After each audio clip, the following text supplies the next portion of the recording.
You're listening to the Armchair GM Sports Network.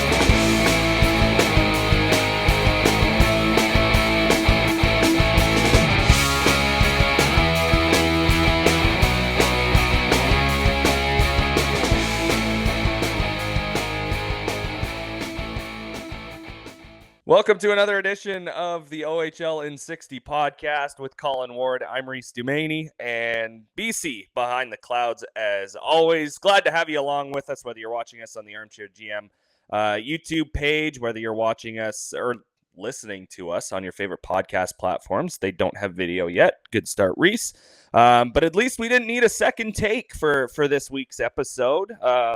Colin and I got laughing quite a bit on last week's show, and go to open it up, and this is why we're not live on a weekly basis, but we go to open up the show. I just start dying laughing because I was looking at Wardy, and an F-bomb might have come out of my mouth, so we had to stop. We had to start over, but we were laughing before this time. I think I got through it because I don't think what we were talking about was as funny as what we were talking about last week. Although Colin's Grammy reviews, very entertaining. Very terrible. Entertaining. Big outfit guy, Colin, has a lot of comments on outfits. I'm from Delhi. I'm from the city of Delhi, Ontario. Man, you're wearing jeans and a t-shirt to the Grammys. Exactly. I'm wearing a Bo Nix shirt right now and black jeans. Like overdog shirt. But the Grammys, I can't comprehend it. The Delhi brain in me cannot comprehend it. Liza's a saint. The amount I'll just say it. The amount of quotes, the amount of comments that I have. It's like the one time when Brandon used to in the group BC about the oh good Lord, why the follow-up question. Literally that's Liza, because all Grammys long, here I am asking questions about who's that? Who's this? Who's that person? What do they sing? Like stuff like that. And yeah, it's wow. It's wild to me you had never heard of Sabrina Carpenter. Yeah, no, I don't listen to her music. Like, I mean, that was another comment that I had about her music. I had a certain to know who she is, but all right. Very well true. Well, I'm spoken for, so there's no. I mean, I guess, game. But BC on the other hand, never mind, no comment. As I text BC mid show, hit her up. Yeah, sure, I'll get on that with the 800 million others. I had a lot to say, and then last week's show, when BC posts there, me just mid laugh on the graphic. Liza had a kick out of that one too. I've been hearing it all week about that. Try not to laugh when Brandon takes a picture. Eyes were closed. It was awesome. But yeah, the Grammys is wow. It's a lot. Yeah, it's a lot. Like this is also my petition for Ricky Gervais to host every award show ever. Just my personal opinion. He is awesome. The outfits, I mean, that's just too much for me to comprehend from Delhi. Hey, no castle heads this year, so we're good. No castle heads. Well, I couldn't believe that last year. I was like, there's a castle on his head. You wanted us to play. You wanted us to hit it with a bat like it was a piñata. Yeah. Like, what are we doing? Or like, I don't know what that thing is from, but like you put an apple on top of someone's head and you try and shoot it with an arrow or something. Like you wanted us to. I don't know. It's from some Disney crap. I don't know what it's from. I think it's Disney crap. I can't remember.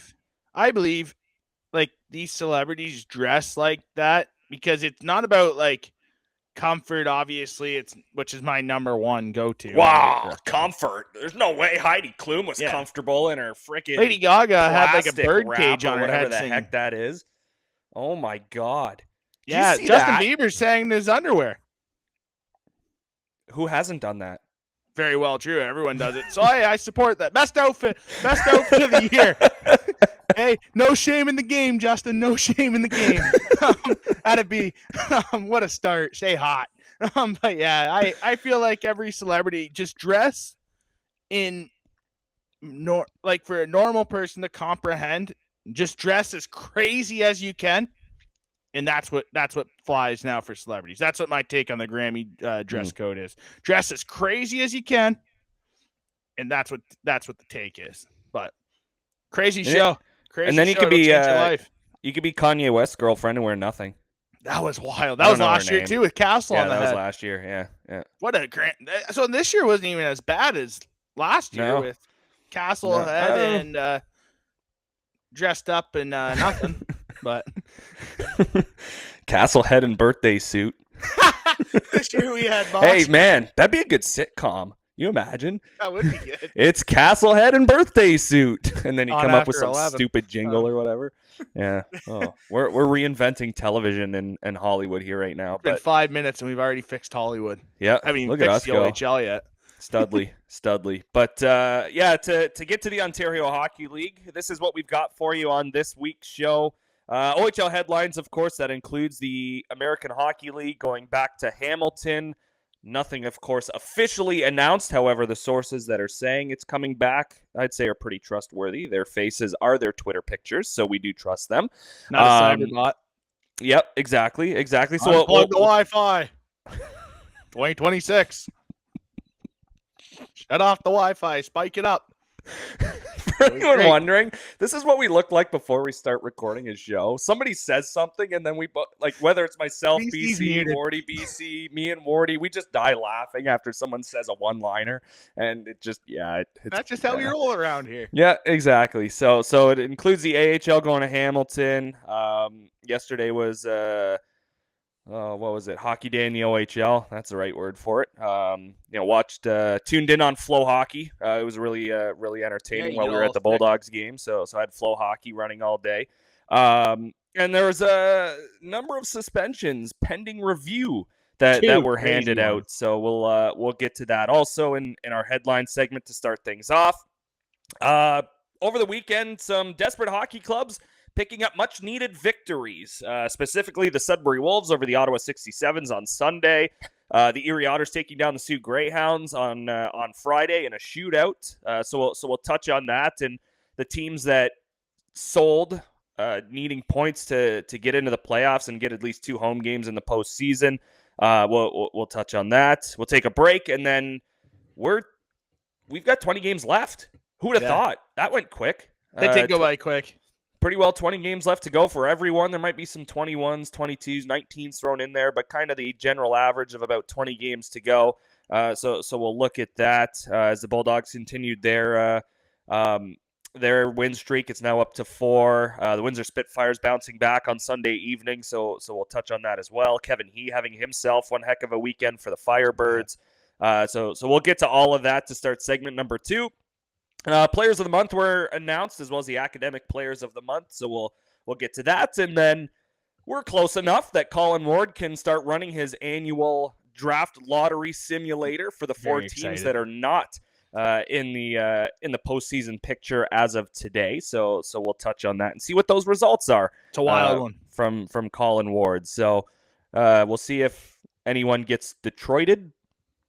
Does that make sense? Yeah. Detroited? Yeah, absolutely. That makes sense. But also, I saw something on Twitter the other day. Out of that draft, the Lafreniere draft, Byfield draft, the number 3 and 4 picks, the teams that picked 3 and 4 being Ottawa and Detroit, got the best players. Yeah. Out of that draft so far, when you look at Tim Stützle, Lucas Raymond, and Alexis Lafreniere, who sounds like he's going to be traded before the deadline. And Rangers are Quentin Byfield in LA. So Stützle and Raymond statistically have been way better than those first 2 guys. So yeah, who knows? Draft lottery might you might lose, but whatever, you might win in the long run. So I guess that's good to go. But before we get to some OHL news, and this kind of relates to the OHL a little bit, but The report being that the Bridgeport Islanders are relocating to Hamilton, Ontario, of course, to the TD Coliseum. Bring back cops, even though I know TD's probably paying a ton of money to have their name on it. So the AHL Islanders, the American Hockey League, once again returning to Hamilton. Of course, they were last there before the Hamilton Bulldogs of the OHL took over. They were the affiliate for the Montreal Canadiens before they moved to Quebec. But yeah, Colin, I think this essentially closes the book on whether we'll see Hamilton go back there, or the OHL go back there, I should say, to Hamilton. And it sounded like there were some territorial rights thrown in there, whether it was with St. Catharines or with Brantford. St. Catharines, I mean the Niagara Ice Dogs, on whether they'd have to like sign off on a team going there. Again, I don't know the full details of that. I heard that in passing, but I don't think you have an AHL and OHL team playing in the same building. You know, we kind of thought the rumors of Belleville coming back to the OHL might be a thing. However, an extension for the lease there with the Belleville Senators was signed and announced. So I think we can throw that out the window, and I think we can throw out the OHL going back to Hamilton anytime soon, unless something shocking pops up, and we're obviously surprised by it. Yeah, no, absolutely. I don't see it coming back anytime soon. After this announcement, most definitely. Sorry, my screen is going crazy right now in front of me. But yeah, no, I don't think they're coming back. This kind of seals the deal on that for at least the next 5 years. The way things are going there, and I think that you have so many OHL teams in the area in the first place where this is the right move. AHL back in Hamilton. The OHL there was great, but if the city of Hamilton isn't taking Michael Andlauer, and this is no knock. Yeah. This is no knock on owners in the Ontario Hockey League. We have a lot of good owners in the league. Talked last week about the Oshawa Generals and Rocco Tullio with the celebration of life for David Branch, how good that worked out for the Generals ownership as well. But I think that like in Hamilton, if they weren't willing to work with Michael Andlauer, I don't think they're able to work with anybody in the Ontario Hockey League. And I think that this was what they had in mind for a main hockey tenant when they originally made the move that they're going to renovate it. The deals with the talks, the limited talks with Michael Andlauer, then Bulldogs owner, the writing was on the wall. Bulldogs, they kind of knew. I truly believe the OHL, the Bulldogs knew that. That's why instead of a 2-year lease agreement in Brantford, the Bulldogs went 3. Michael Andlauer even said that. Which, funny enough, we're in year 3 of that lease. Yeah, and we're in year 3. This would have been the last Bulldogs year. being in Brantford. Yeah. Yeah, this would have been it. Like, and Michael Andlauer even mentioned that, like, when he first made the deal, he made it 3 years because it's definitely going to go over time. And Brantford has exceeded every expectation for the Bulldogs. This is a win-win-win for every situation. The city of Hamilton gets a quote-unquote professional sports team. The Bulldogs have a good situation in Brantford with a new arena, hopefully shovels in the ground in February this month, if that's the case. I know the city ownership, there's going to be talks real soon with that, the mayor's office in Brantford, so that's kind of exciting. And for the OHL, the group in Brantford, the Hyman family comes in, you see what you have in Brantford. It's a strong relationship with the OHL, and then you see Hamilton, the city of Hamilton, this is what they wanted when they renovated the arena. Deep down, everyone kind of knew this was what was going to happen. So I think it's over for the minimum 5 years. We'll see how the AHL expect the Islanders' attendance to be great. Hamilton. That's just my opinion on the matter. I don't expect the AHL. Wasn't when the Bulldogs were in the AHL. Exactly. Honestly, and to be honest, even in the OHL, I think the attendance was better for the Bulldogs in the OHL than the AHL, without a doubt. But it was hard, and it's a big arena. It was a big arena with 3,000 people in it.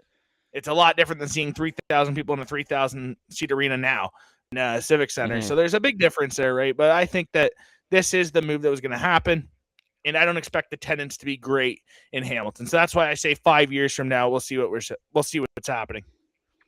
Yeah. Yeah, it's a pro building. It was not built for junior hockey, right? If you can get 5,000 out to a junior hockey building, you're exceeding what you were probably expecting. Whereas, like you said, 3 to 5 is more likely an average attendance. So, pro building, pro team, we'll see if it lasts. But in Brantford, and speaking of the Bulldogs, when they hosted the Sioux Greyhounds on Sunday, it was the final game for referee Jesse Wilmot. Had a pregame ceremony with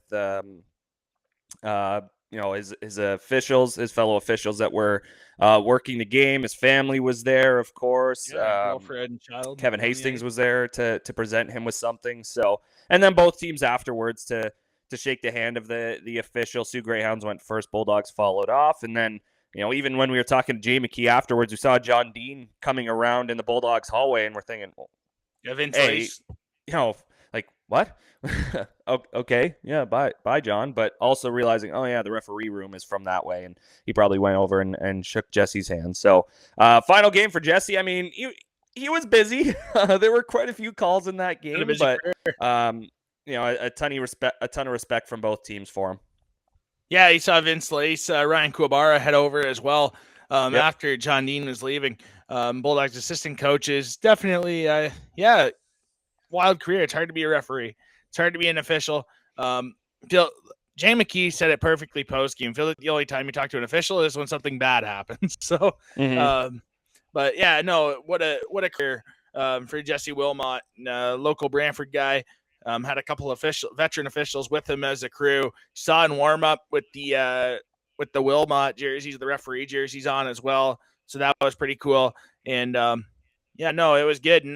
And one side note too off this ceremony, Kevin Hastings there pregame as well. OHL in 60, where we just sit back and listen to Bulldogs beat writer from the Brantford Expositor, Brian Smiley, and Kevin Hastings have a conversation about officiating. Would be the best OHL in 60 podcast. It'd be unbelievable. That'd be fun. It would be unreal. A good side note on that. When you mentioned Kevin Hastings, that would be an incredible hearing those guys talk officiating. Yeah, that'd be really enjoyable. Absolutely. We've also got a Twitter poll up on the Armchair GM Sports Network's Twitter page. Of course, on Sunday it was Hockey Day in the OHL. Featured 3 games from starting at 1:00 and the final game ending at starting at 7:00. Peterborough, Kingston, North Bay, Niagara, Sarnia, and Windsor as we record on Monday. Current updated numbers: Peterborough and Kingston currently leading as the favorite for which game was most enjoyed by the fans around the Ontario Hockey League. They've got 45.5%, North Bay Niagara 36.4%, and then Sarnia Windsor 18.2%. Colin, you would like to include everyone on this Hockey Day in the OHL, and I understand. We understand there is a media 3 company best games that weren't on it. Throws their name on the Hockey Day in the OHL. We don't make any money off of that. There's no reason for us to really mention it. But you'd like to include everyone. Who cares what station those games are broadcast on? Yeah, I don't give 2 craps about what station it's on, to be honest with you guys. Like, I think that it should be to grow the game, not to grow a network. That's just my opinion. I mean, I give my talks on Bell Let's Talk too. I mean, obviously everyone knows what we think of that as well. I think that this should be a game. I think there should be a day. If we're calling it OHL Day, not Network Day, OHL Day, it should be every game. It should be every team. It should be every team where we have round tables of more than 2 people on it, and we discuss every game as it's happening. That's what it should be. You see, the NHL does that Frozen Frenzy, right? Like that's how they should do it. That's how it should be. Hopefully, someone from the league's listening to this, and they can know. Like, I hope this helps, but I feel like you missed out a lot. I feel right? like Colin, you'd want to be an ODR guy. Have a setup at an ODR. Get the hot chocolate flowing. Have the skates on. Hey, Monday night at Chris Osgood's Shack. They did it pregame before the Red Wings and Avalanche. That'd be sick. Yeah, like that's how. Like, I feel like if you're gonna call it Hockey Day in the OHL, well, that's got to be every game, not just 3 games because it's on a certain network. That makes no sense to me. That's not OHL Day. That day is actually Network Day, in my opinion. Like, Sault Ste. Marie, Brantford, you had the nicest shootout winner I've ever saw in my life in person from Adam Bannock. 3-2 in a shootout where Sault Ste. Marie, desperate hockey as can be, Chase Reed, Caleb Malhotra, at least for the first 40 minutes, two of the arguably top prospects of the OHL in this year's draft. There's a missed opportunity. Sudbury, Ottawa. What a game that one was. 5-2, like, for the Wolves. Like, that's a big upset in the league. That's a heck of a game. And then Brampton, Oshawa, where you look at the standing here thinking, well, no, this game is crap. But it's the second of two in the home and home for those teams, and it's 4-3 in overtime. The Oshawa Generals win. Other than the Niagara North Bay game with 2 seconds left, Ryan Robrick scores. You're telling me the other games were better?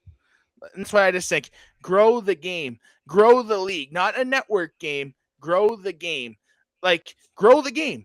Don't like Flow Hockey. You can watch 2 games at once. How about we do a social media game where we do the free games on a Friday night? How we usually do that? How about we plaster it everywhere on social media?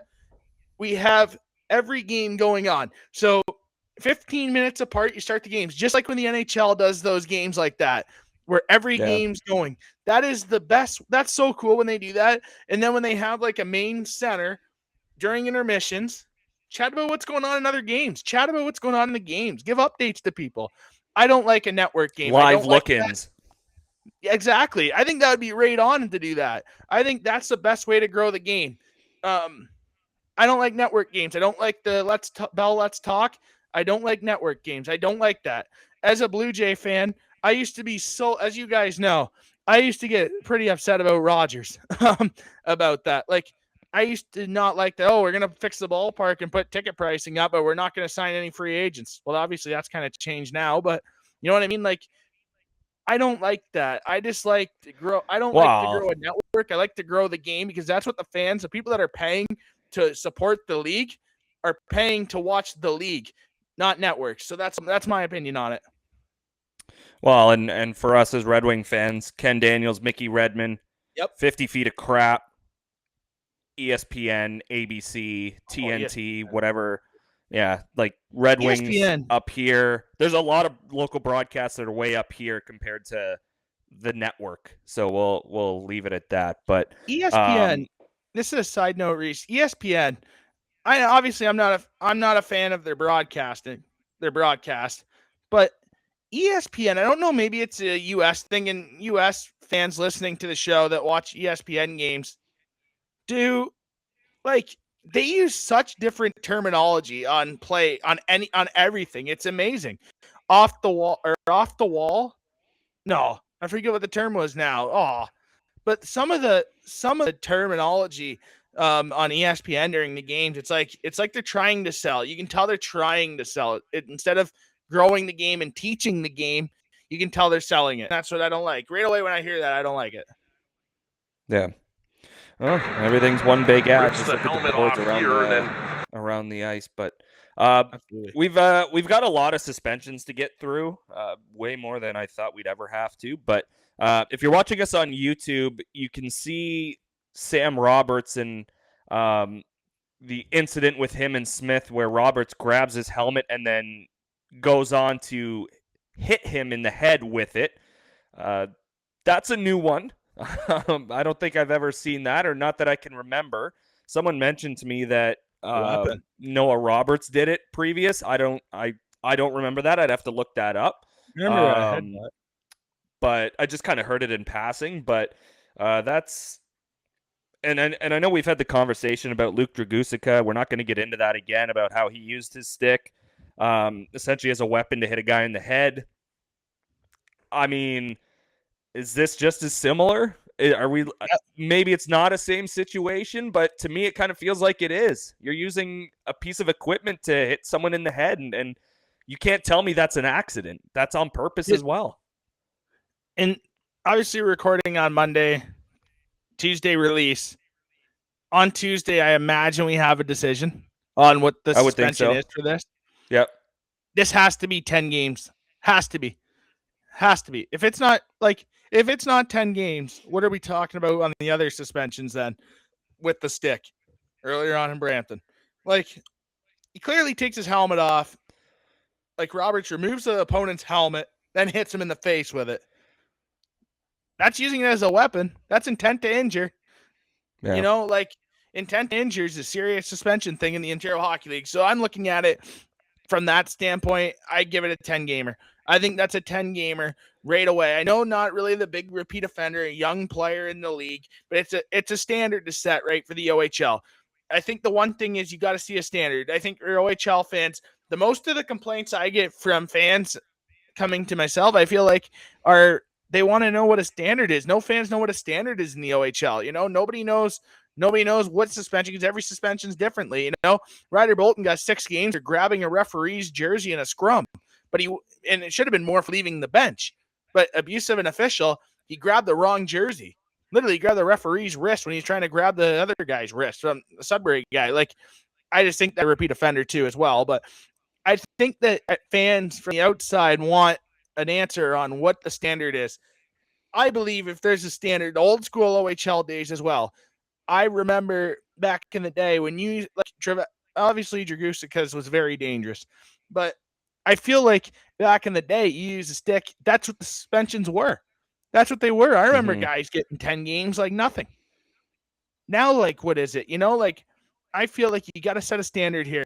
I know Sam Roberts he's not a repeat offender. He's a young player in the league, but this is the new norm. If you don't penalize it now and you don't get on it, this is the new norm, right? You tell your kid, hey, don't pull the curtain, don't get the pots and pans out of the cupboard. You give them, it's not really a bad timeout the first time. Well, they never learn, right? I think you got a teaching moment here. And I truly believe this is 8 to 10 games, without a doubt. Well, and it'll be an interesting conversation about the next one too, because when you look at what happened with Adam Levac from the Peterborough Petes, this suspension also pending review at the time of recording. That's Levac slew-footing his opponent, and then much like the Dragusica incident where the high stick to the head wasn't enough, he had to give him a cross-check after. You see the slew foot, and then you see a number of punches afterwards by Levac. Are we in the same ballpark, Colin? 8 to 10? Yes. Are we more? Are we less? Serious as it can be, 8 to 10. I think 8 to 10 is that's a huge suspension. 8 to 10 games. Correct. What do you think, Reece? That's a serious suspension, in my opinion. 8 to 10 games is legit.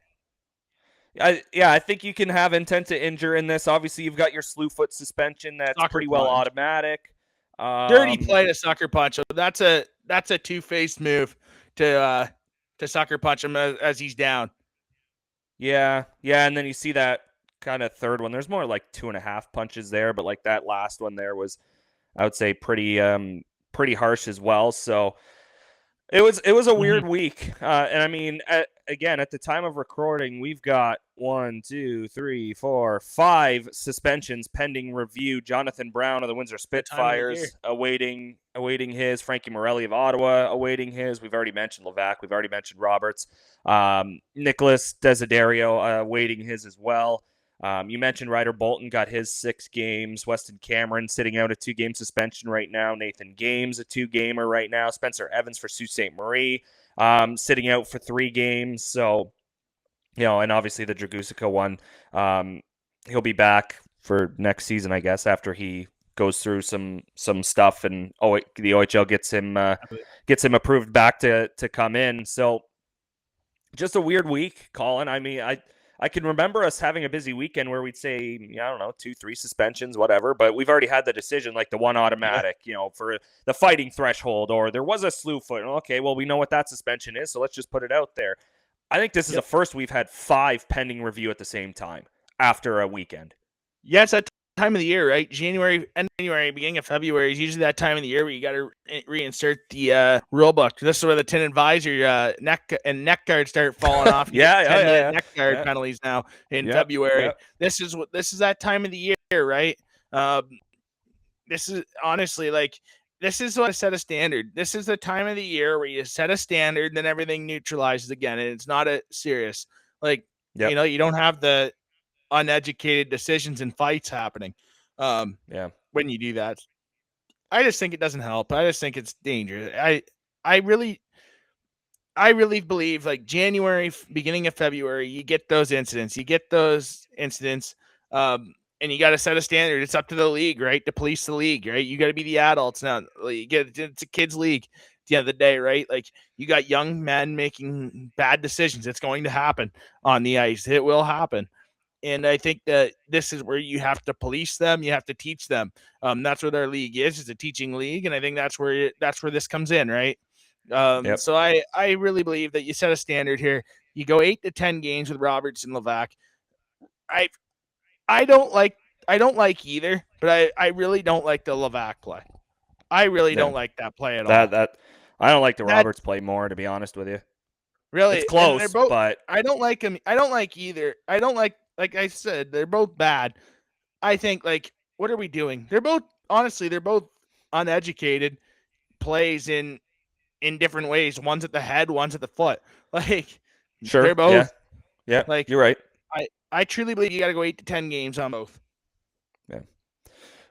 All right, let's talk about some teams that they might be in desperation mode. They might not be. Some teams might view the lottery as a saving grace. Others might view getting in as the 7th or 8th seed as a successful season. So, when we talk specifically, we'll get to a couple of games on Friday, but on Sunday, the Sudbury Wolves with a big win in Ottawa, the 67s, who had not lost at home in a number of weeks, and of course that includes one game against Gatineau. We already know our thoughts on that. But it was 5-2 for the Sudbury Wolves. The Ottawa 67s, they did tie the game. They trailed 2-0, came back to tie it 2-2, and then 3 unanswered by the Sudbury Wolves to come out with the victory. They did get outshot, of course. 20 shots, you can see there if you're watching us on YouTube. 20 shots in the second period by the 67s. But I mean, you look at the power plays. 3 for 4 were the Sudbury Wolves. 67s were 0 for 5. So that's a pretty telling sign of that game. And for the Sudbury Wolves, that's a very huge victory. And when you look at the Brantford Bulldogs, the Barrie Colts, they get a little bit of help from the Sudbury Wolves in this scenario. 2 big things from this game to take away. One, in net, Bjorn's Bronis of the Sudbury Wolves. What a performance! Is that a top 10 name in the league? Unbelievable! I love saying top 10 name in the league. Yeah, and then there's another one too. 41 shots against, right? You stopped 39. Like, incredible performance out of him. And then Jean-Christophe Lemieux. JC Lemieux. What a performance. I mean, 2 goals. He gets the goal early, gets the insurance goal late on the 4th goal.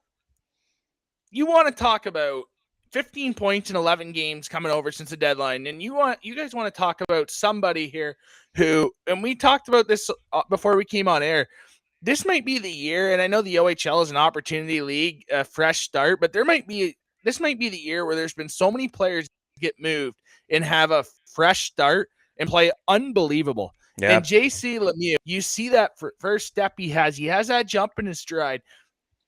Like, you watch him play, when you get that jump in your stride, you can tell the confidence is there. Incredible performance. You look at the draft rankings for JC Lemieux, that's just going to tick up, and up. I mean, you can tell when you watch him play, the confidence is there.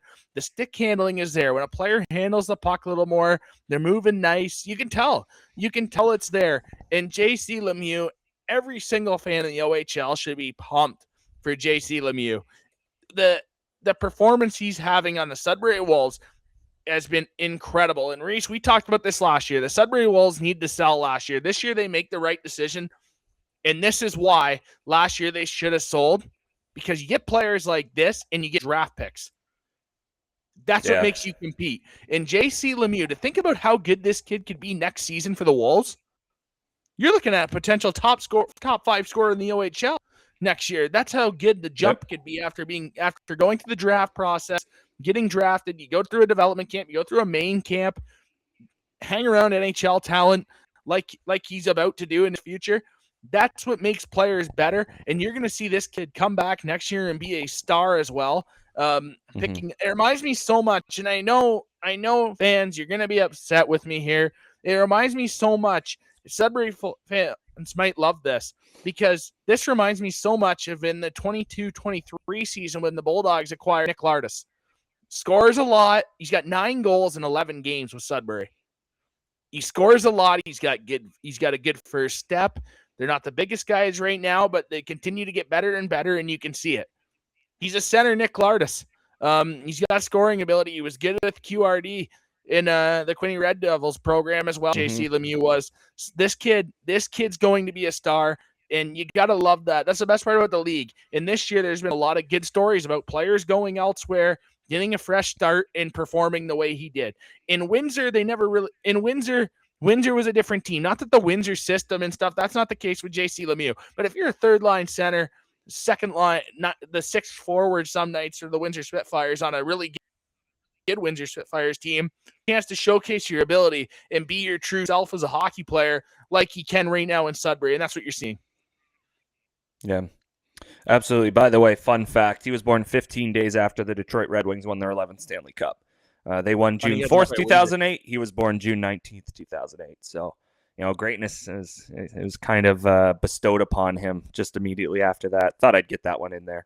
But then you look at other games around the league, the Owen Sound Attack, they needed this. Oh my goodness. After our conversation last week. This was an effect. It's a come from behind win where they fall down 2-0 to the Kitchener Rangers. And much like we saw in that article by Greg Cowan, we get down a couple of goals and then we just give up, stop playing. We quit on the system, quit on the preparation that we put in place to get ready for the game. But the complete opposite for the Owen Sound Attack. Like I said, they go down 2-0. However, they score the next 3, including one in overtime, to defeat the Kitchener Rangers at the Bayshore this past Wednesday. A much needed victory, especially the weekend they were going into. It was Brantford on Friday and then Guelph on Saturday. So 2 out of those 3 games in the Midwest Division, those are very important points when you're looking to get into the playoffs and give your young group a chance to play in the postseason. Kitchener still got 1 point, but you got the extra one, and it was a come from behind victory, which can mean a lot for the Owen Sound Attack. No, absolutely. And Tristan Bennett makes 41 saves on Friday night in Brantford. He makes, as I'm just going through it now, he makes 38 saves Wednesday night against Kitchener Rangers. Get the complete comeback. Yeah. He had the save of the night on Friday night as well in Brantford. It's on the OHL's social media pages. Yeah, good point. What a weekend for him. What a weekend for the Owen Sound Attack, because they played inspired hockey. Last week, I was quite critical about them. I said I wanted them to go out. I wanted them to create team bonding and really strip it down and, be who they are. And they came out on Wednesday. They get down, and we got answers. They got outplayed in every single period of that game on Wednesday. 9-3 the shots, and you're watching on YouTube, you can see the shots on goal. 9-3 in the first period, Kitchener. 14-8 Kitchener in the second period. 12-7 in the third period. Oh, wait, overtime, right? You win in overtime, you think the winning team would have more shots? That wasn't the case. 5-4, the Rangers outshoot the Attack in overtime as well. That's Tristan Bennett. It's a character game. We talked about it. They lose Carter George. They lose their captain. You look at their losses that they had at the deadline with 2 really big assets, one going to Ottawa, one going to Sioux. You look at what they gave up. You're trying to find a voice again in the room, right? This is the way you do it. We talked with Noah Nelson Friday night at Civic Center in Brantford, and you can tell, the voice is there. There's leadership there. You can tell what this team is. You can tell they're desperate to make the playoffs. You can tell they want to be in the playoffs really bad. The adjustment, playing big hockey, you're playing in the Western Conference. There's a lot of big, heavy teams there. And to be honest with you guys, Reece, you were with us. Like, Noah Nelson basically told us too, like, this team, like, the conference is a dramatic difference between the East and West. Yeah. The big, heavy teams you're facing every single game in the Western Conference is different from playing the East. And I think that the Owen Sound Attack, maybe after the deadline, you lose your voices in the room. Who's going to step up? What a way to step up. I mean, you come back, you could have pointed fingers in this game on Wednesday night so easily if you're the Owen Sound Attack. You could have. But it's one of those, the old phrase, just get one. You probably end of the second period, you go into the third, you're talking between at the intermission, you're saying just get one, guys, and you never know what can happen. Next thing you know, 1 leads to 2, you go to overtime, you find a way. And that's what happened in that game. The Owens, honestly, what an effort out of those guys. What an effort. Honestly, a pretty good weekend out of the Owen Sound Attack. So I think that after last week, after torching them, I got them their flowers this weekend. massive wins for them in the weekend. Yeah, and I mean, speaking of Owen Sound, this is kind of breaking news as we record on Monday. Defenseman Braden Rogers has announced his commitment to the Rochester Institute of Technology for next season, so he'll be a member of the RIT men's hockey program moving forward. Nice. Yeah, so congratulations to him, and kind of finish the point on the Owen Sound attack. We move to Pennsylvania, and the Erie Otters collecting a huge victory over the Sault Ste. Marie Greyhounds. An in-conference game, however, cross-division matchup. It was a shootout win for the Erie Otters over the Greyhounds, which tough trip for the Greyhounds. They go 0-1-1. They lose in regulation in Niagara. They lose in a shootout in Erie. They lose, well, I guess it's 0-1, 0-2. Okay, whatever. Stupid numbers. Just make it 1. But essentially 0-3. They collect a couple of points, but it's regulation loss in Niagara, shootout loss in Erie, and a shootout loss in Brantford. But for the Erie Otters, again, another team that just desperately needs wins, desperately needs points. You'd love to bring playoff hockey back to the EIA, and yeah, see if you can't build something off of this year just by getting yourself into the postseason. No, absolutely right. You're playing for everything right now. You're playing for your season if you're the Erie Otters right now. And we saw Sunday the Sioux Greyhounds. They're playing to save their road trip, right? They didn't want to get swept. They came out in that first period, and that's what you expect out of a team like that. You got to make, we heard what Windsor was saying as well. We'll get to that in a little bit with Greg Walters, Windsor Spitfires head coach, post game about their win over Sarnia. That's one of the number one teams right now in the Western Conference talking like that way. Desperate hockey's, it's desperate time right now in the season, less than 20 games to go. You can't handle splits right now, right? If there's a lot of teams to catch in the Erie Otters standpoint, you got to get wins on your own because you're not going to get a lot of help nowadays when you got to pass multiple teams. Two Greyhounds in the same point. They want to stay at home ice. They want to creep up into that top 3. You got to win games. You got to start winning games. And I think that this is one of those games that it's funny the result was a 3-point game because it's kind of the result. Both teams desperately need points right now. And honestly, Erie needed 2 points more than Sault Ste. Marie needed 2 points on that day on Friday night. And it's kind of funny that the results went the way they did. But the Sioux Greyhounds, I think right now they're lacking an interior forward, a player that can play inside the slot, play around the net. I think they're lacking that right now in Sioux. I said that at the deadline. They need to add a forward. Carter George, obviously incredible goaltender, very structurally sound. You watch him play, you can tell he's an elite goaltender. Even if the Greyhounds outshoot the Otters 36-24 in the game, you can tell he's an elite goaltender just by the way he moves and feels the puck.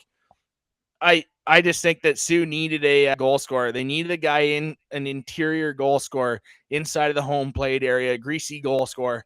That's what they needed. And right now, I think they lack that.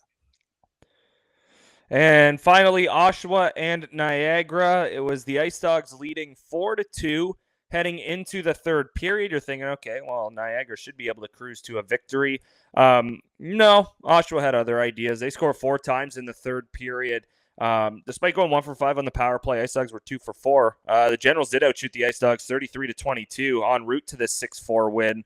But another just a resilient effort by the Generals who were on home ice. Niagara just seemed to be in control. They just had to last another 20 minutes and then they'd be good to go. But it is the Generals with a huge push in the final 20 minutes to win this game by a pair. Yeah, absolutely. And you look at the power play, right? 2 for 4 for Niagara, 1 for 5 Oshawa. Usually you go on when the special teams battle in a shootout like that, you win the hockey game. But it's 3-4 players on Oshawa who got it done in this game. Luke Postumus, 4-point game +3. Harrison Franzen, 3-point game +4 in the contest. Big Harrison Franzen. You look at his development, such an intriguing player here in the Ontario Hockey League. Lucas Moore, overager, 2-point game +5 in the contest. +5. And then Owen Griffin, +1 in the contest, 2 points for him as well. So 4 key players there. And obviously the Generals had that wave of momentum there with the 3 goals in a minute. But like I said earlier, I think that Matthew Humphreys as well. I know he had 18 saves in the game on 22 shots. I know maybe that's not the greatest of games, not the greatest of starts. But I tell you, the way he moves, if he generates confidence and they continue his development in a positive manner, You look at the end of next year, him looking similar to what Jacob Oster brought to the table. I think that's what the flyer is from the Generals on this, on taking Humphreys, right? We saw the exact same type of move when they acquired Jacob Oster. Yeah, absolutely. Yeah, for sure. And this game was weird. The first 2 goals to the Generals, next 4 to the Ice Dogs, 4 after that to the Generals, and then that's it. Classic I thought that OHL was kind of game. hilarious. Yeah, absolutely. Junior So hockey. we do have a bit of time left in the show. We are going to step aside, though, for a break. When we come back, we've got about 20 games left before we hit the postseason. Teams will be deciding whether they want to be in the lottery, whether they want to be in the playoffs for a couple of home games. And then teams at the top. We're going to start seeing teams clinch playoff spots within the next 2 to 3 weeks or so. Brantford can do it on Wednesday. We'll see what happens. But that's coming up next, along with the Players of the Month, Academic Players of the Month, and then we're going to have some fun with the draft lottery. So stick around here on the OHL in 60 podcast. Butt ends are hockey stick grips, specifically for the top of the stick, designed to replace traditional clock tape. They're made of rubber and offer a more consistent and comfortable grip than tape, aiming to improve performance and reduce slippage. Butt ends are an alternative to regular stick tape that provide enhanced grip and comfort, are durable, reusable, and consistent with the ability to reduce vibration. The grips are available in a variety of styles, designs, colors, and even have options for specific player names. At Butt Ends, they are committed to providing the world's highest quality stick grips and continue to bring new technology and ideas with each new grip design, regardless of sport. Alex Petrangelo, Akil Thomas, Max Domi, Aiden Hill, and Tim Stutzla are just a name of few who have proudly used Butt Ends for peak performance at the NHL level. Check them out at buttendswithaz.com and use our referral code buttends.com/discount/armchairgm to get 10% off your order as part of our community. Engineered for greatness and performance. Butt Ends, the #1 grip in hockey. Fourth Wall is the official merchandise supplier of the Armchair GM Sports Network. Our user-friendly site is print to order with no minimum items or inventory needed, shipped right to your doorstep safely and efficiently from their North American warehouse. All of our logos are available to supporters, listeners, and viewers can have the best variety available to them for their swag preferences. All items are priced as low as possible, allowing everybody who wants to support our business with the opportunity to do so, receiving quality and comfortable products in return. Shop today at fourthwall.com with the direct link to our Armchair merch store in the description of all episodes and in the bio of all of our social media accounts. Become an Armchair GM today with Fourth Wall. You're listening to the Armchair GM Sports Network.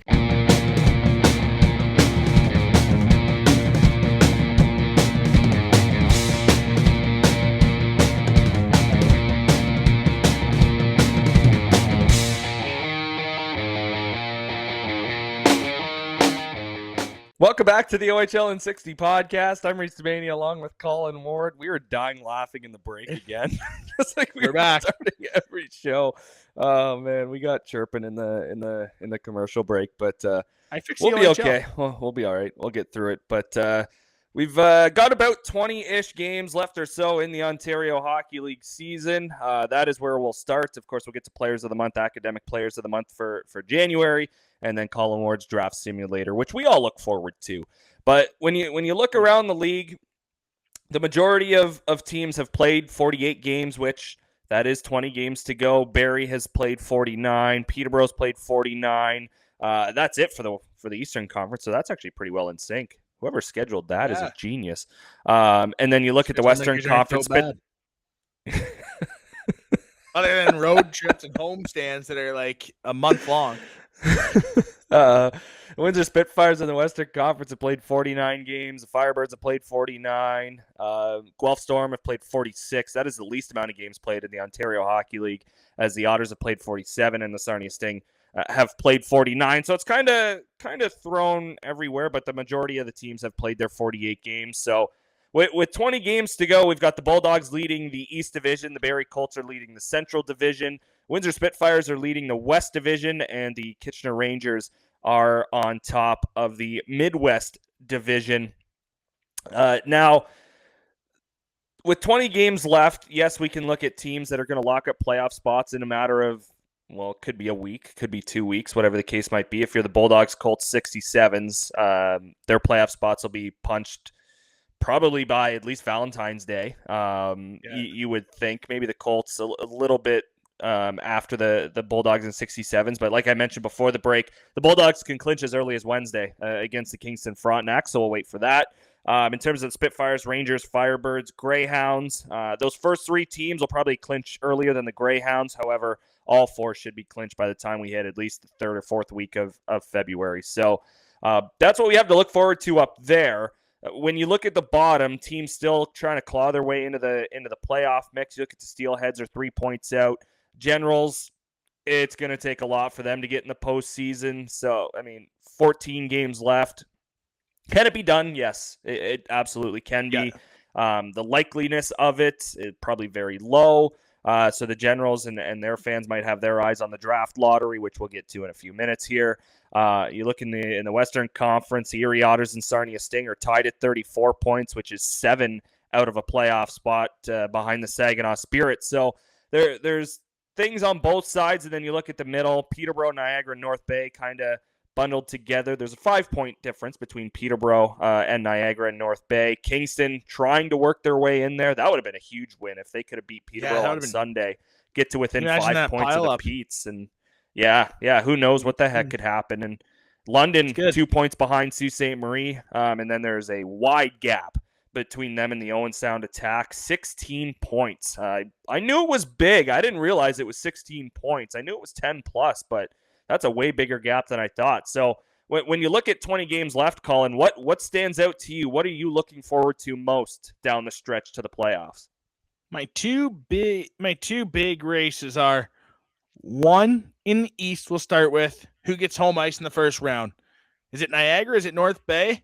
Is it Kingston? Don't sleep on Kingston. Kingston's team, McGowan's a good player on the back end there. They're well coached. They're well systemed. So who gets home ice in that first round matchup? Who gets the 4 seed? And honestly, in the West, who gets the 4 seed? Sioux or London? I like Sioux. I really do. I like their chances. Brady Martin's in the lineup. Carter George, Chase Reed in the lineup. I like their chances, without a doubt. But to be honest, the London Knights haven't faltered once since the deadline. Not once. They've played great hockey. To be honest, they've maybe only played one bad period since then, and it was the second period against Brantford on January 10th or 9th on the deadline day. That might be the last bad period they've played. They've been consistent. They're young and hungry. They're dangerous. Watch out for that matchup.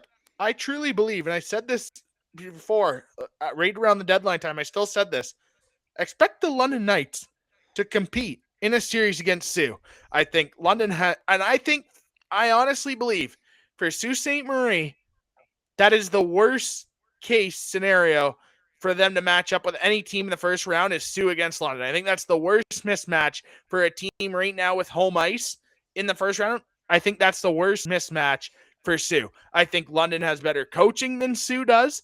I think London's defensive structure is going to be very interesting against Sioux. Definitely competitive, but Sioux has the elite level defensemen. I like Fisher. I like Reed, but Brestevich is going to play 40 minutes for London. We know what he can do in the Ontario Hockey League now, being a veteran player. This might be a series. This would be an interesting series that I don't think Sioux wants any part of the London Knights in the first round.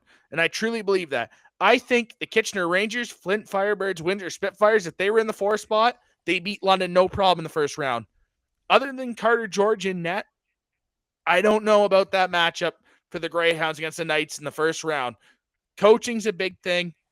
I feel that's a big one.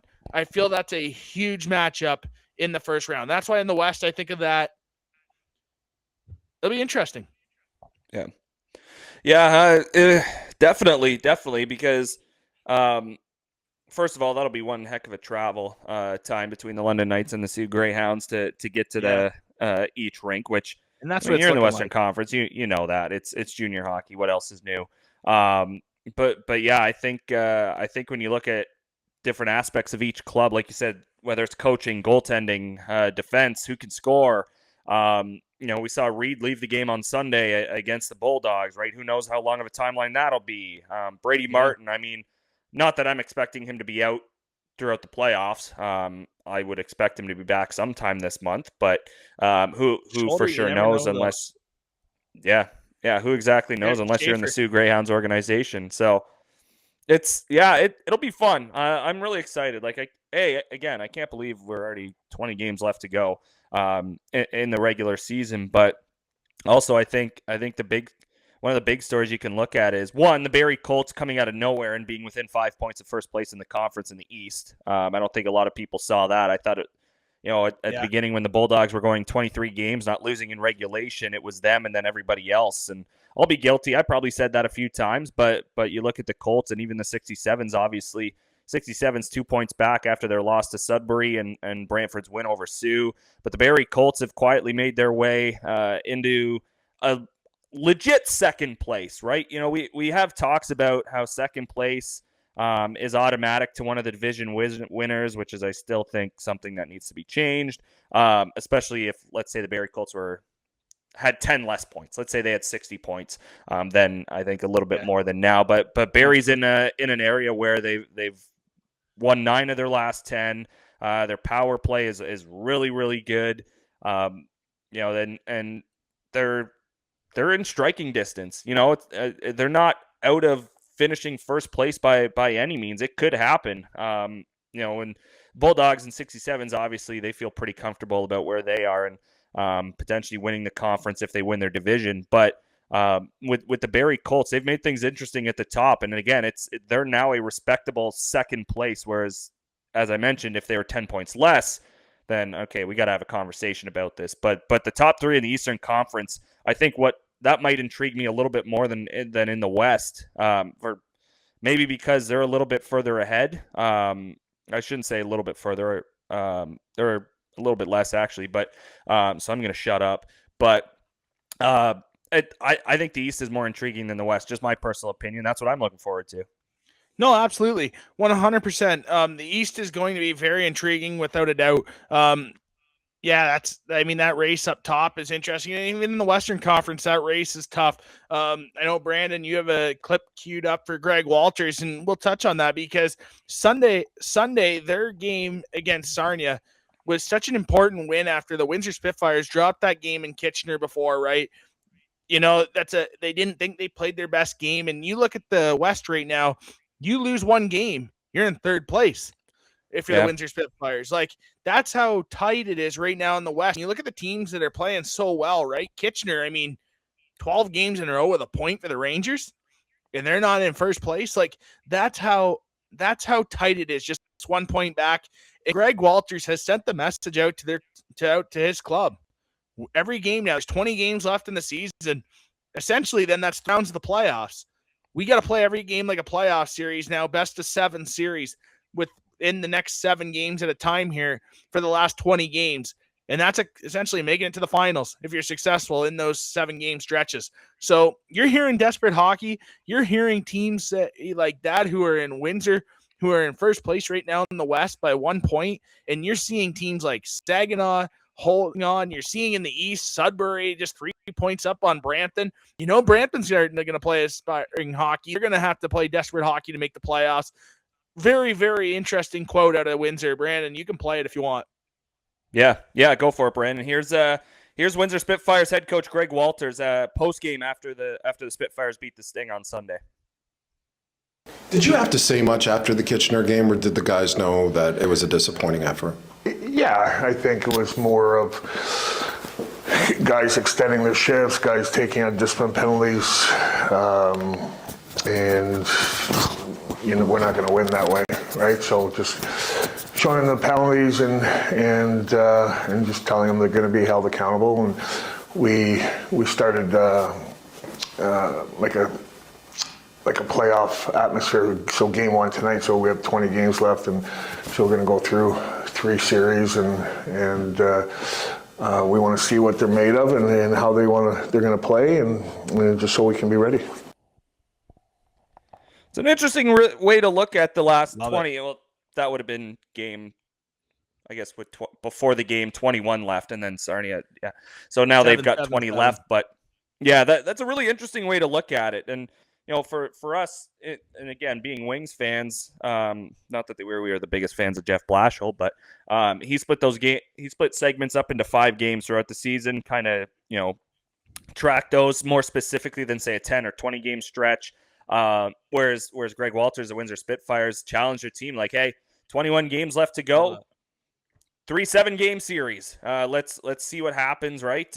And right now they're up 1 game to none. You could put it, and a big weekend upcoming for the Spits. But obviously, if you win 4 games, the series would be over. However, they continue that on throughout those 7-game segments. So that's a really interesting way to look at it, Colin. Something I would have never thought to do. And when you're going into the playoffs, you expect yourself to be a number 1 team, and then you have an effort against Kitchener, like.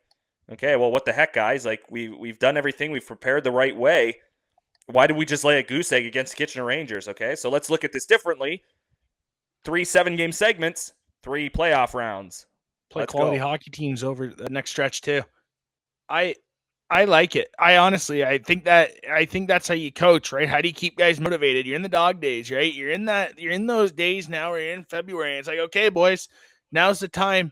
We got to get things in gear here, right? We're jockeying for playoff positioning. We're jockeying to make the playoffs. Like, we're trying to make the postseason here. Now's our opportunity. Every team in the lower half of the standings having that model right now, because that's how they got to make the playoffs. They got to get the playoffs, right? Like, they're playing like their seasons are on the line, and if you're Windsor, you got to play desperate hockey, and they are certainly doing so. I'm very excited. I'm very excited to see that out of them. I mean, that. Especially now, how do you get your guys inspired to come to the rink? How does the message continue to stay new, evolve throughout the year? Sometimes you do something earlier on in the year, it's an old message, right? You do it at the end of the year. Now it's fresh. It makes the guys hungry. It inspires them to play inspiring hockey. Give that extra inch now, right, to get into the postseason and hopefully for them, the Western Conference. I'm sure that's their big goal right now, win the division, win the Western Conference. Those things go hand in hand right now for the Spitfires. Yeah. And even in our chat here, BC mentioning Chris Barch, the head coach of the Niagara Ice Dogs, had mentioned that he's a big fan of the 7-game segments and, turning things into maybe not 5, 10, 15, or 20, but 7 games kind of feels like a comfortable amount of games for a team to kind of assess their progress towards the end of the season. So I'm excited for 20 games. We're going to be all over it for sure, right into the postseason, through the postseason, and even right up to draft day in Kingston. So looking forward to the last 20. Before we do wrap up the show, though, players of the month were announced for January, of course, February 1st being on Sunday. So the OHL Player of the Month from the Kitchener Rangers, Jack Pridham, 11 games for him. He scored 8 goals, added 12 assists, and was also a plus 14 for the Rangers through those 11 games. And I like how the Chicago Blackhawks sort of did a prospect update in terms of the OHL and leading scorers. And Merrick Van Acker, Jack Pridham right up there. So they've got a pretty nasty pipeline to look forward to. Back-to-back years, up. the Blackhawks. Leading in the absolutely. OHL. Nick Lardis last year. Now this year, Merrick Van Acker, Jack Pridham near the top. Yep. Yeah. Defenseman of the month around the Ontario Hockey League, Kashawn Aitchison of the Barrie Colts. He also played 11 games, 3 goals, and 11 assists for a total of 14 points. And he was a plus 13 during the month of January as well. And I already mentioned that the Barrie Colts have put themselves in a position to challenge Brantford and Ottawa for top spots in the Eastern Conference. Really, the Central Division is theirs to lose, and they are taking full advantage of playing against maybe a less competitive division than a lot of people thought. And that's not any knock at any of those teams, but statistics-wise, I would say the East Division is stronger than the Central Division. So the Colts taking advantage, and Kashawn Aitchison was named Defenseman of the Month. So congrats to him. Yeah, he's a big part of the Barrie Colts' success. I mean, obviously on pace to break a lot of records this year on the back end for the Colts. Brings that jam every day, right, for them. And, big month for Kashawn Aitchison. Goaltender of the month in the OHL, Carter George of the Sioux Greyhounds. He won his first 5 decisions as the goaltender for the Greyhounds, finishing up the month with a couple of losses, but 5-1-0-1 in January. a 171 goals against average, a save percentage of 925, with a couple of donuts, making a total of 147 saves, which in 7 games really doesn't sound like that much. But we also watched Sault Ste. Marie play on Sunday, and we can kind of understand why they might not give up a lot of shots, just with the amount of pressure that they apply on the attacking team. Yeah, and that's in 400 minutes also of action for Carter George. So congratulations to him on a pretty hot start with his new club, and really his last kick at the can in the Ontario Hockey League also.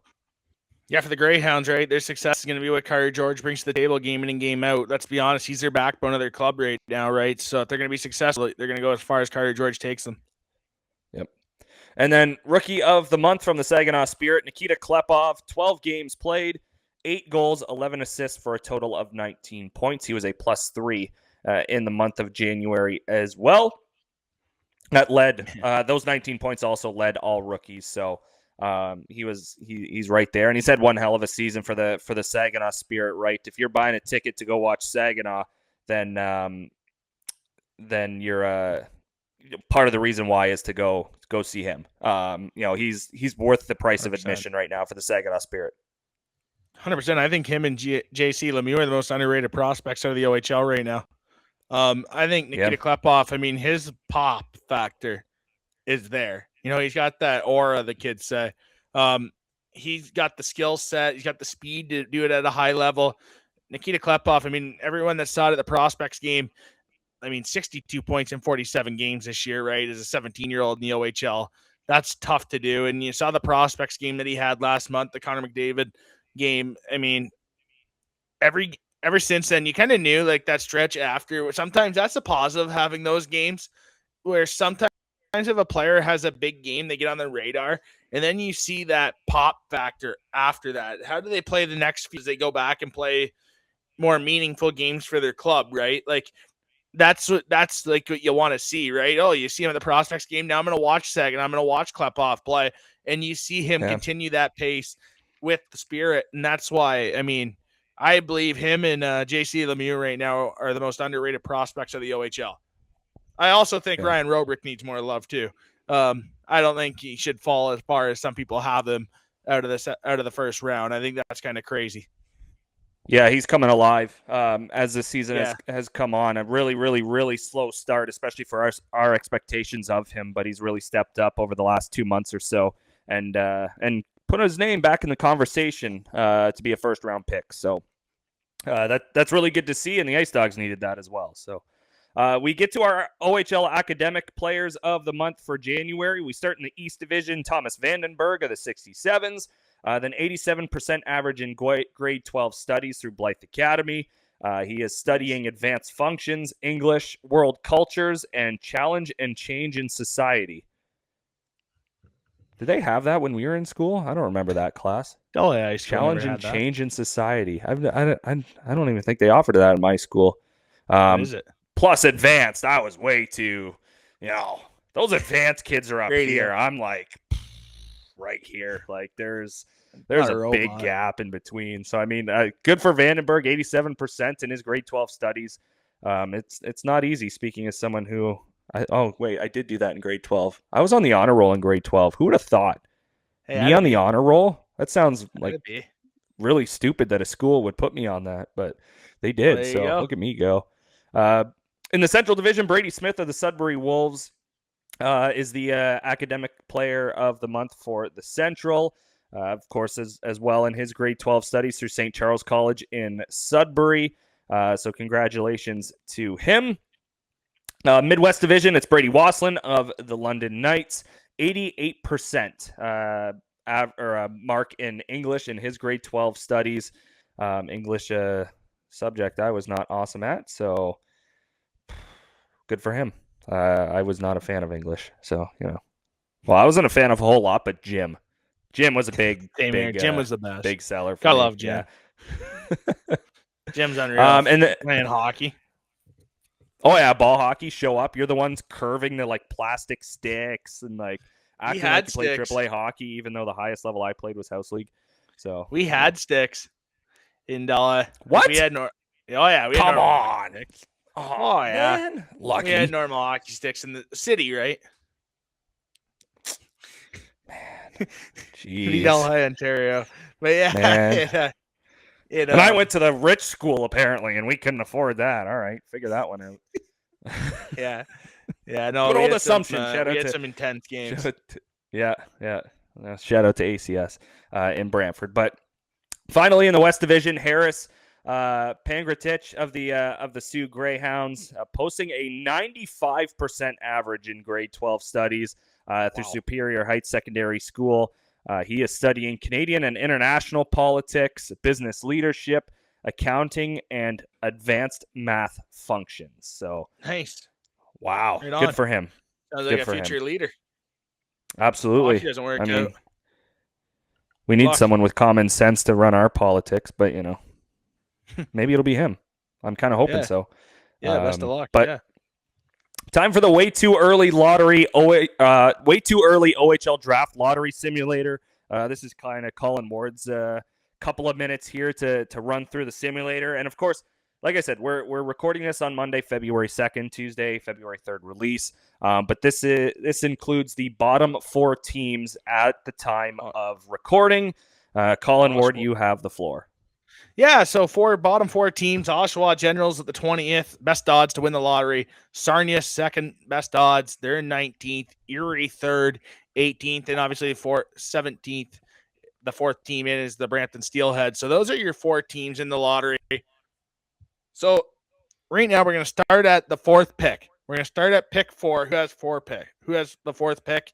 Well, on this week's Sirius, on the February 3rd OHL draft lottery simulator, the biggest simulator of the week in February, that is, with the 4th pick in this year's, or in the February 3rd OHL draft, the Sarnia Sting. So the Sarnia Sting dropped 2 spots from the second best odds to 4th pick. And hey, back-to-back years in the top 4. So the Sarnia Sting, they picked 4th. Big shocker here. With the 3rd pick, you imagine if, like, reading the draft things that they go, oh, big shocker here. With the 3rd pick in the February 3rd, huge implication draft lottery simulator, the Oshawa Generals. Wow. The Oshawa Generals. You imagine reading the cards, you could do that. That'd be hilarious. We'd have a lot of fun with that. Yeah. Have some personality in it. Yeah. The Oshawa Generals pick 3rd. They dropped from the best odds to the 3rd on the February 3rd massive implication draft lottery simulator. 2nd pick of the massive implication February 3rd draft lottery simulator. The 2nd pick in the draft goes to the Brampton Steelheads, who goes up, and that means the Erie Otters pick number 1, going from the 3rd best odds to the number 1 pick. So congratulations to the Erie Otters, who win the biggest February 3rd massive implication draft lottery simulator. There's your picks right there on your screen on YouTube. 1st pick, the Erie Otters. Congratulations. It's a February 3rd day maker in the Erie, Pennsylvania. Have a Yingling. Have some fun. If you're above 21, obviously. If you want to bring a couple Yingling back over the border, declare it, obviously, in a legal manner. I'd gladly accept it. Congratulations to the Erie Otters on winning the February 3rd massive implication draft lottery simulator. Brampton 2nd, Oshawa 3rd, Sarnia 4. We just shocked the hockey world for February 3rd.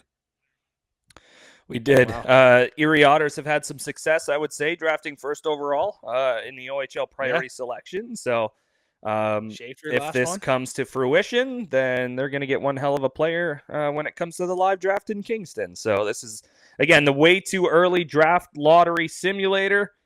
We're going to do this again. Don't worry. We'll do it a few times. It'll be a lot of fun. Massive implications. Oh yeah. This definitely has a huge outcome in the way it actually goes. Yeah, absolutely. Yeah. You know what? I'm gonna keep them all and see how it actually goes. One gets it right. So this is the first attempt. This is the first attempt of the lottery simulator. So let's see how it actually goes and what take gets it 1. So this is take 1. Let's see take 2, 3, 4 as it goes on here. That'd be awesome. Leading up to it. Trying to think. We'll have what? 15 to 20 tries before the draft or before the lottery. Maybe less. No, maybe 10 to probably like 15 tries. 8? Probably like 8. Yeah, I guess. February, Yeah. beginning So of I was April. just trying to do some math. Yeah, I was just trying to do some math here, but yeah. 7 weeks till playoffs. Wow. Yeah, about 8 to 10. Yeah, about that. Yeah, jeez. But yeah, no, it's I'm just trying to do the math until June, but BC remembering that the the lottery is before the draft, obviously. Good one, BC had Reece. a chat. BC, What's that's up? a good point. About maybe they push the lottery back as well because the draft went back to June. So maybe. Yeah, not a bad idea. Yeah, We'll see. I'd be for it. Year More one, stimulators. we got time to figure out all the bugs. We'll be good. Well, There's going to be feel like it'll multiple good. participations We don't have to doing do a lot. anything. So, well, we just get to sit back and watch and have fun. So, And I get to have But, fun with it on a simulator. exactly. That's what Wardy looks forward to. So, I love it. that'll do it to wrap up this week's show. As always, thank you so much for watching us or listening to us, whether you're watching on the Armchair GM Sports Network's YouTube channel, whether you're listening to us on your favorite podcast platform. Thank you very much every single week for tuning in. For BC, for Colin Ward, I'm Reece Doumani. We will chat again in 7 days. You're listening to the Armchair GM Sports Network.